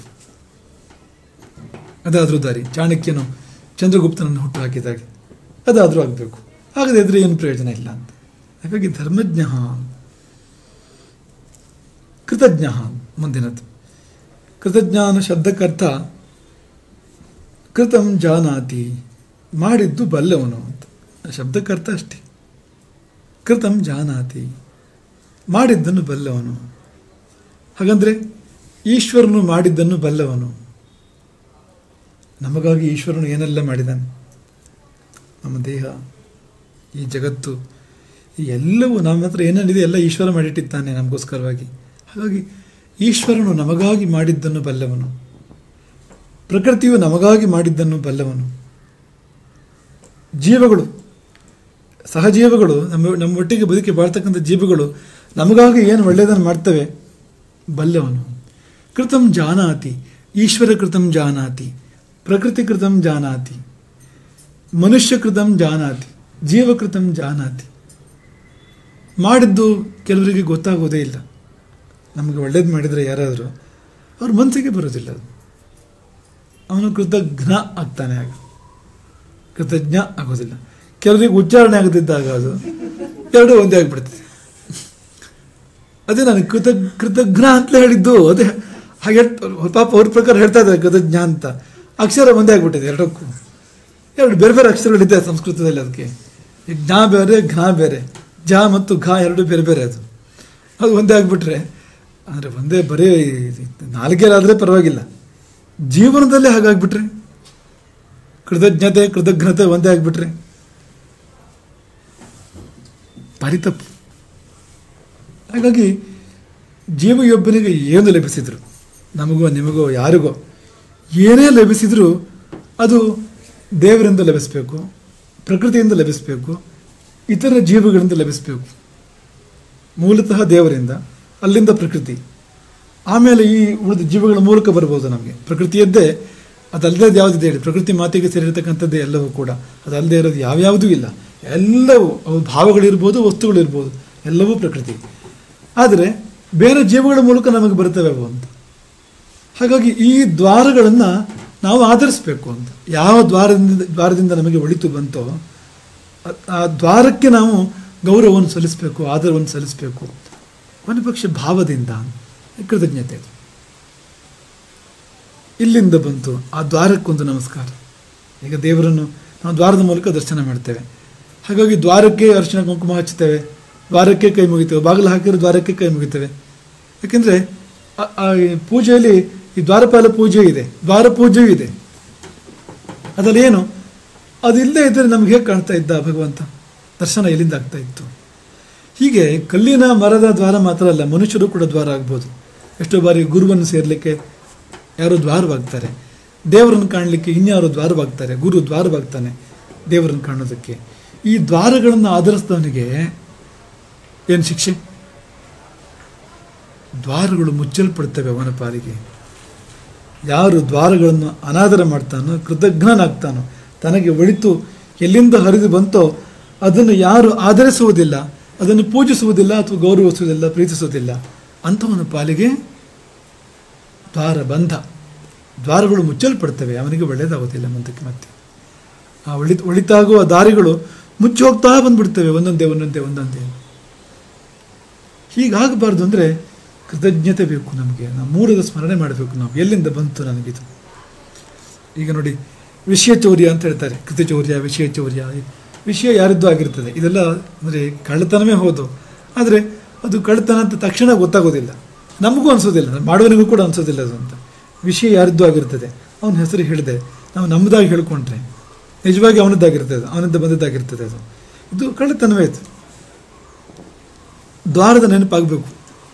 ಆ ದ್ವಾರದಿಂದ ಬಂತು ನನಗಿದು ಅಂತ ನೆನಪು ಮಾಡ್ಕೊಂಡು ಹೇಳಿದಾಗ, ಆ ದ್ವಾರಕ್ಕೆ ಅದರ ಆ ಗೌರವವನ್ನು ಸಲ್ಲಿಸಿದಾಗ ನೀವೇನು ಮೆಚ್ಕೊಂಡ್ರಿ ಅದು ಅಲ್ಲಿಗೆ ಸಲ್ಲಬೇಕು, ಅಲ್ಲಿಂದ ಬಂದಿದ್ದು ನನಗದು ಅಂತ ಹೇಳಿದರೆ ಇನ್ನೂ ಬರ್ತದೆ ಮುಂದೆ. ಮತ್ತೆ ಆ ದ್ವಾರದಿಂದಲೇ ಒಳಿತು. ಇಲ್ಲದೆ ಹೋದರೆ ಅಲ್ಲಿಗೆ ದ್ವಾರ ಮುಚ್ಚಲ್ಪಡ್ತದೆ, ಅಲ್ಲಿಂದ ಮುಂದಕ್ಕೆ ಶುಭ ನಮ್ಮ ಕಡೆಗೆ ಹರಿಯೋದಿಲ್ಲ. ಹಾಗಾಗಿ ಕೃತಜ್ಞನಾಗಿರಬೇಕು. ಇವೆಲ್ಲವನ್ನೂ ಮರೆತು ಬದುಕುವವನ ಬದುಕಿಗೆ ಅರ್ಥವೇ ಇಲ್ಲ. ಯಾವುದನ್ನು? ಜೀವಿಯೊಬ್ಬನಿಗೆ ಏನು ಲಭಿಸಿದರೂ ಅದು ಪ್ರಕೃತಿಯಿಂದಲೇ ಲಭಿಸಬೇಕು. ನಮ್ಮೊಡನೆ ಧರೆಯಲ್ಲಿ ಬದುಕುವ ಇತರ ಜೀವಿಗಳ ಸಹಕಾರ ಅಲ್ಲಿ ಇದ್ದಿರಲೇಬೇಕು. ದೇವದೇವನ ಕರುಣೆಯ ಕರವಂತೂ ಎಲ್ಲಕ್ಕಿಂತ ಮೊದಲು ಇರಬೇಕು. ಇವೆಲ್ಲವನ್ನು ಮರೆತು ಬದುಕುವವನ ಬದುಕಿಗೆ ಅರ್ಥ ಇಲ್ಲ. ಹಾಗಾಗಿ ಗುಣವಂತ, ವೀರ, ಧರ್ಮಜ್ಞ, ಕೃತಜ್ಞ, ಈ ಒಂದೊಂದು ಗುಣ ಕೇಳಿದಾಗಲೂ ಇನ್ನೊಂದು ಗುಣ ಬೇಕು ಅಂತಲೇ ಅನಿಸೋದಿಲ್ಲ ಅಂತ. ಅಷ್ಟು ಚೆನ್ನಾಗವೆ ಗುಣಗಳು ಅಂತ. ಈ ಒಂದೊಂದು ಗುಣಗಳು ಕೂಡ ಮನುಷ್ಯನನ್ನು ದೇವರನ್ನಾಗಿಸ್ತಕ್ಕಂಥವು. ಅಂಥ ಒಂದು ಒಳ್ಳೊಳ್ಳೆ ಗುಣಗಳು, ಇಂಥ ಎಲ್ಲ ಗುಣಗಳು. ಅಲ್ಲಿಂದ ಮುಂದಿನದ್ದು ಸತ್ಯವಾಕ್ಯ. ಕೇಳುವಾಗಲೇ ಒಂಥರ ರೋಮಾಂಚನ ಆಗ್ತದಲ್ವ. ಸುಳ್ಳು ಅಂದ ತಕ್ಷಣ ಏನೋ ಒಂಥರ ಅನಿಸ್ತದೆ. ಸುಳ್ಳು ಹೇಳ್ದ ಅಂದರೆ ನಾವೇ 100 ಸರಿ ಸುಳ್ಳು ಹೇಳಿದರೂ ಕೂಡ ನಮಗೆ ಮತ್ತಾರಾದರೂ ಸುಳ್ಳು ಹೇಳಿದರೆ ಬೇಜಾರಾಗ್ತದೆ. ನಮಗೆ ಸುಳ್ಳು ಹೇಳಬೇಡ ನೀವು ಅಂತ ಹೇಳ್ತೇವೆ ನಾವು, ಅಲ್ವ? ನಾವೇ ಮಾಡ್ತಾ ಇರ್ತೇವೆ ಅದನ್ನು. ಬೇರೆಯವರು ಮಾಡಿದರೆ ನಮಗೆ ಯಾಕೆ ಬೇಜಾರಾಗಬೇಕು? ಯಾವುದನ್ನು ನಮಗೆ ಬೇರೆಯವರು ಮಾಡಿದರೆ ಬೇಜಾರಾಗ್ತದೋ ಅದು ನಾವು ಮಾಡ್ಬಾರ್ದು. ಧರ್ಮವನ್ನು ಒಂದೇ ವಾಕ್ಯದಲ್ಲಿ ಹೇಳಿದುಂಟು ನೋಡಿ ಧರ್ಮಜ್ಞರು. ಆತ್ಮನಃ ಪ್ರತಿಕೂಲಾನಿ ಪರೇಶಾಂ ನ ಸಮಾಚರೇತ್. ನಿನಗೆ ಯಾವುದು ಪ್ರತಿಕೂಲವೋ ಅಹಿತವೋ ಅದನ್ನು ಬೇರೆಯವ್ರಿಗೆ ಮಾಡಬೇಡ. ಇಷ್ಟಿದ್ರೆ ಅವನು ತಪ್ಪು ಮಾಡೋದಿಲ್ಲ ಜೀವನದಲ್ಲಿ. ನಿನಗೆ ಕೇಡು ಅಂತ ಯಾವುದುಂಟೋ ಅದನ್ನು ಬೇರೆಯವ್ರಿಗೆ ಮಾಡಬೇಡ. ಅವನು ಕೆಟ್ಟವನಾಗೋದು ಹೇಗೆ? ಈ ಒಂದು ವಾಕ್ಯ ಪಾಲನೆ ಮಾಡಿದರೆ ಅವನು ಕೆಟ್ಟವನಾಗೋದಾದರೂ ಹೇಗೆ ಅಂತ. ಹಾಗಾಗಿ ಈ ಸತ್ಯವಾಕ್ಯ ಎನ್ನುವಂಥದ್ದೊಂದು ಎಲ್ಲಿಯೂ ಮಾತು ಸತ್ಯವನ್ನು ಬಿಡದೇ ಇರುವಂಥದ್ದು ಎಷ್ಟು ಚೆನ್ನಾಗಿದೆ ನೋಡಿ ಇದು ಅಂತ. ಒಮ್ಮೆಯಾದರೂ ಕೂಡ, ಜೀವಮಾನದಲ್ಲಿ ಒಮ್ಮೆಯಾದರೂ ಕೂಡ ಮಾತು ಸತ್ಯವನ್ನು ಬಿಟ್ಟು ಅತ್ತ ಇತ್ತ ಚಲಿಸೋದಿಲ್ಲ. ಎಷ್ಟು ಗಂಭೀರ. ಎಲ್ಲ ವಸ್ತುಗಳು ಬ್ರಹ್ಮ ಸೃಷ್ಟಿ, ಎಲ್ಲ ಶಬ್ದಗಳು ಶಾರದೆಯ ಸೃಷ್ಟಿ, ಎಲ್ಲ ಮಾತುಗಳು ಶಾರದೆ, ಎಲ್ಲ ವಸ್ತುಗಳು ಬ್ರಹ್ಮ. ಅವರಿಬ್ಬರು ಗಂಡ ಹೆಂಡತಿ ಅಲ್ವಾ, ಅವರಿಬ್ಬರು ಒಟ್ಟಿಗೆ ಇರಬೇಕು. ಯಾವ ವಸ್ತುವಿಗೆ ಯಾವುದು ಶಬ್ದವೋ ಅದು ಅದರ ಜೊತೆಗಿರಬೇಕು ಅಂತ. ಅದೆರಡು ಗಂಡ ಹೆಂಡತಿ ಅದು ಅಂತ. ಅಲ್ಲಿ ವ್ಯಭಿಚಾರ ಬರಬಾರದು, ಸಹಚಾರ ಬರಬೇಕು ಹೊರತು ವ್ಯಭಿಚಾರ ಬರಬಾರದು ಅಂತ. ಇದು ಅದಕ್ಕೆ, ಅದು ಇದಕ್ಕೆ ಅಲ್ಲ, ಅದು ಅದಕ್ಕೆ ಅಂದರೆ ಅದು ಅದಕ್ಕೆ. ಅದು ಈ ಸುಳ್ಳು ಅಂದರೆ ಅದು ವ್ಯಭಿಚಾರ. ಅದು ವಿಷಯ ಇದಾಗಿತ್ತು, ವಸ್ತುಸ್ಥಿತಿ ಇದಾಗಿತ್ತು, ಶಬ್ದ ಅದಾಗಿದೆ. ಶಬ್ದ ಇನ್ಯಾವುದೋ ವಸ್ತುಸ್ಥಿತಿಯನ್ನು ಹೇಳ್ತಾ ಇದೆ, ಇಲ್ಲಿರೋ ವಸ್ತುಸ್ಥಿತಿ ಬೇರೆ ಅಂತ ಆದಾಗ ವಸ್ತುವಿಗೂ ಶಬ್ದಕ್ಕೂ ಹೊಂದಾಣಿಕೆ ಬರಲಿಲ್ಲ ನೋಡಿ. ಸನ್ನಿವೇಶ ಯಾವುದು, ಶಬ್ದ ಯಾವುದು ಅದಾಗಬಾರ್ದು. ಪ್ರತಿಯೊಂದು ವಸ್ತುವಿಗೂ ಶಬ್ದ ಇದೆ, ಪ್ರತಿಯೊಂದು ಸನ್ನಿವೇಶಕ್ಕೂ ಶಬ್ದ ಇದೆ, ಪ್ರತಿಯೊಂದು ಸಂದರ್ಭಕ್ಕೂ ಶಬ್ದ ಇದೆ. ಆ ಸಂದರ್ಭಕ್ಕೆ, ಆ ಸನ್ನಿವೇಶಕ್ಕೆ ಅದು ಹೇಗಿದೆಯೋ ಅದೇ ಶಬ್ದವೇ ಬರಬೇಕು. ಬಂದಾಗ ವಿವಾಹ, ಅದು ಬಂದಾಗ ಸೀತಾಪರಿಣಯ, ಬಾರದಿದ್ದಾಗ ಸೀತಾಪಹಾರ, ರಾವಣ ಸೀತೆ ಕದ್ಕೊಂಡು ಹೋದಾಗೆ ಅಂತ. ಅದು ಮ್ಯಾಚ್ ಆಗೋದಿಲ್ಲ ಒಂದಕ್ಕೊಂದು. ರಾವಣ ಯಾರು, ಸೀತೆ ಯಾರು, ಒಂದಕ್ಕೊಂದು ಹೊಂದಾಣಿಕೆ ಅಲ್ಲದು, ಹೊಂದಾಣಿಕೆ ಬರೋದೇ ಇಲ್ಲ ಎಷ್ಟು ಮಾತ್ರಕ್ಕೂ. ಹೇಳ್ತಾಳಲ್ಲ ಸೀತೆ ಅಂತ, ಎಡಗಾಲನ ಬೆರಳಿನ ತುದಿಯ ಉಗುರಿಗೂ ನೀನು ಯೋಗ್ಯನಲ್ಲ ನೀನು ಅಂತ, ಅದಕ್ಕೂ ಯೋಗ್ಯನಲ್ಲ, ಹೋಗು ನೀನು ಅಂತ ಹೇಳ್ತಾಳೆ ಸೀತೆ ರಾವಣನಿಗೆ ಅಂತ. ಹಾಗಾಗಿ ಹಾಗೆ ಆಗ್ತದೆ ಅದು ಅಂತ, ಅದಕ್ಕೂ ಹೊಂದಾಣಿಕೆ ಇಲ್ಲ ಅಂತ. ಹಾಗಾಗಿ ನಾವು ಸುಳ್ಳು ಹೇಳಿದರೆ ಅಲ್ಲಿ ನಾವು ಬ್ರಹ್ಮ ಮತ್ತು ಸರಸ್ವತಿಯರನ್ನು ಬೇರೆ ಮಾಡಿದಂತೆ ಆಗ್ತದೆ ಅಂತ, ಆ ಪಾಪ ಬರ್ತದೆ ನಮಗೆ ಅಂತ. ಬ್ರಹ್ಮ ಸರಸ್ವತಿ ಒಟ್ಟಿಗೆ ಇರಬೇಕು ಬೇಡ, ತ್ರಿಮೂರ್ತಿಗಳಲ್ಲಿ ಒಂದು ಭಾಗ ಅದು ಸೃಷ್ಟಿಕರ್ತ. ನಮಗೆ ಸೃಷ್ಟಿಕರ್ತನ ಕೃಪೆ ಬೇಕೋ ಬೇಡವು, ನಮ್ಮ ಜೀವನದಲ್ಲಿ ಒಳ್ಳೊಳ್ಳೆ ಸೃಷ್ಟಿಗಳಾಗಬೇಕೋ ಬೇಡವು. ಆಗಬೇಕು ಅಂದರೆ ಬ್ರಹ್ಮ ಸರಸ್ವತಿ ಇಬ್ಬರೂ ಒಲಿದು ಬರಬೇಕು. ಸುಳ್ಳು ಹೇಳಿದರೆ ಮುಂದಿನ ಜನ್ಮದಲ್ಲಿ ನಮಗೆ ಮಾತೇ ಇರೋದಿಲ್ಲ, ನಾವು ಮೂಕರಾಗಿ ಹುಟ್ಟಬಹುದು, ಮಾತಾಡಿದ್ರೂ ಗೊತ್ತಾಗೋದಿಲ್ಲ, ಅಂಥ ಜನ್ಮ ಬರ್ಬೋದು. ಮಾತಿಲ್ಲದೆ ಇರತಕ್ಕಂಥದ್ದು ಎಷ್ಟೋ ಇದೆ ನೋಡಿ ಸೃಷ್ಟಿಯಲ್ಲಿ, ಅದೆಲ್ಲ ಯಾಕೆ ಬರ್ತದೆ ಆ ಜನ್ಮಗಳು ಅಂದರೆ ವಾಗ್ದೋಷದಿಂದ, ಮಾತಿನ ದೋಷಗಳಿಂದ ಬರ್ತಕ್ಕಂಥದ್ದು ಅಂತ. ಅದು ದೇವರು ಕೊಟ್ಟ ಪೆಟ್ಟು, ಅದು ನೀನು ಕೊಟ್ಟ ಮಾತನ್ನು ದುರುಪಯೋಗ ಮಾಡಿದೆ, ಇನ್ನು ಮುಂದೆ ನಿನಗಿಲ್ಲ ಅದು ಅಂತ ಆಗಬೇಕಾ, ಹಾಗಾಗಿ ಬರೋದು ನೋಡಿ ಅಂತ. ಹಾಗಾಗಿ ಆದರ್ಶವನ್ನು ರಾಮ ಮೆರೆದಿದ್ದು ಏನು ಅಂದರೆ ಇಡೀ ಜೀವನ ಸುಳ್ಳಾಡದೇ ಇರುವಂಥದ್ದು, ಇಡೀ ಜೀವನ ಆಮೂಲಾಗ್ರ ಜನನದಿಂದ ರಾಮಾವತಾರ, ಅಲ್ಲಿಂದ ಆರಂಭ ಮಾಡಿ ರಾಮನ ಪರಂಧಾಮದವರೆಗೆ ಎಲ್ಲೂ ಸುಳ್ಳಿಲ್ಲ. ಅದನ್ನು ರಾಮ ಕೆಲವು ಬಾರಿ ಹೇಳಿದ್ದುಂಟು. ಎಂದೂ ವಿನೋದಕ್ಕಾಗಿ ಕೂಡ ಸುಳ್ಳಾಡದವನಲ್ಲ ನಾನು ಎಂಬುದಾಗಿ ಕೆಲವು ಬಾರಿ ಹೇಳ್ತಾನೆ ರಾಮ ಅಂತ. ಆಯುಧದ ಮೇಲೆ ಆಣೆ, ಎಂದೂ ನಾನು ಸುಳ್ಳಾಡಿದ್ದಿಲ್ಲ, ಆಡುವವನು ಅಲ್ಲ ಮುಂದೆ ಅಂತ. ಈ ಧೈರ್ಯ ಎಷ್ಟು ಜನಕ್ಕೆ ಇದೆ ಇವತ್ತು ಪ್ರಪಂಚದಲ್ಲಿ ಹೇಳಿ? ಶಪಥ ಮಾಡಿ ಹೇಳಬೇಕು, ಆಣೆ ಮಾಡಿ ಹೇಳಬೇಕು, ಎಂದೂ ಸುಳ್ಳಾಡಿಲ್ಲ, ಇನ್ನು ಮುಂದೆಯೂ ಸುಳ್ಳಾಡೋದಿಲ್ಲ ಅಂತ. ಎಷ್ಟು ಜನಕ್ಕೆ ಈ ಚೈತನ್ಯ ಇದೆ, ಈ ಎದೆಗಾರಿಕೆ ಎಷ್ಟು ಜನಕ್ಕಿದೆ? ಅವರು ರಾಮನ ಸಾರಲ್ಲಿ ಬರ್ಬೋದು ಹಾಗಿದ್ರೆ ಅಂತ. ನಿಮಗೆ ಶತಕೋಟಿರೊಬ್ಬರು ಕೂಡ ಸಿಗೋದು ಕಷ್ಟ ಅಂತ, ಇಂಥವರು ಅಂತ. ಹಾಗಾಗಿ ಅಂಥ ಒಂದು ಸತ್ಯಾತ್ಮಕ ಅಂತ ಈ ಮಾತನ್ನು ಮುಕ್ತಾಯ ಮಾಡುವಾಗ ಕೊನೆಯಲ್ಲಿ ಒಂದು ಮಾತನ್ನು ಹೇಳ್ತೇವೆ. ಇಂದ್ರಜಿತುವಿನ ಸಂಹಾರ ಮಾಡ್ತಾನಲ್ಲ ಲಕ್ಷ್ಮಣ, ಯಾವ ಬಾಣದಿಂದ ಸಂಹಾರ ಮಾಡಿದ, ಯಾವ ಅಸ್ತ್ರದಿಂದ ಅಂದರೆ ಅದು ಯಾವುದಾದ್ರು ಅಸ್ತ್ರ ಇರಲಿ, ಯಾವುದಾದ್ರು ಬಾಣ ಇರಲಿ, ಆ ಬಾಣವನ್ನು ಇಂದ್ರಜಿತುವಿಗೆ ಹೂಡಿದಾಗ 3 ಹಗಲು 3 ರಾತ್ರಿಯಾಗಿದೆ ಯುದ್ಧ ಮಾಡ್ತಾ ಮಾಡ್ತಾ ಇಬ್ಬರು. ಕೊನೆಯಲ್ಲಿ ಒಂದು ಬಾಣವನ್ನು, ವಿಶೇಷವಾದ ಒಂದು ಬಾಣವನ್ನು ಧನುಸ್ಸಿಗೆ ಹೂಡಿ ಬಾಣಕ್ಕೆ ಮಾತಾಡ್ತಾನೆ ಲಕ್ಷ್ಮಣ. ಏನು ಹೇಳ್ತಾನೆ ಅಂದರೆ ರಾಮನ ಸುದ್ದಿ ಹೇಳ್ತಾನೆ.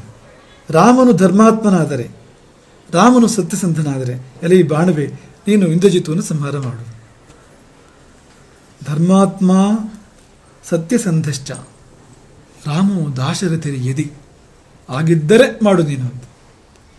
ಧರ್ಮಾತ್ಮ ಸತ್ಯಸಂಧಶ್ಚ ರಾಮೋ ದಾಶರಥಿರಿ ಯದಿ ಪೌರುಷೇ ಚಾಪ್ರತಿದ್ವಂದ್ವ, ಅವನಂತಹ ಪುರುಷರು ಈ ಲೋಕದಲ್ಲಿ ಮತ್ತೆ ಯಾರು ಇಲ್ಲದೆ ಇದ್ರೆ, ಅವನಿಗೊಂದು ಪ್ರತಿದ್ವಂದ್ವ ಅಂತ.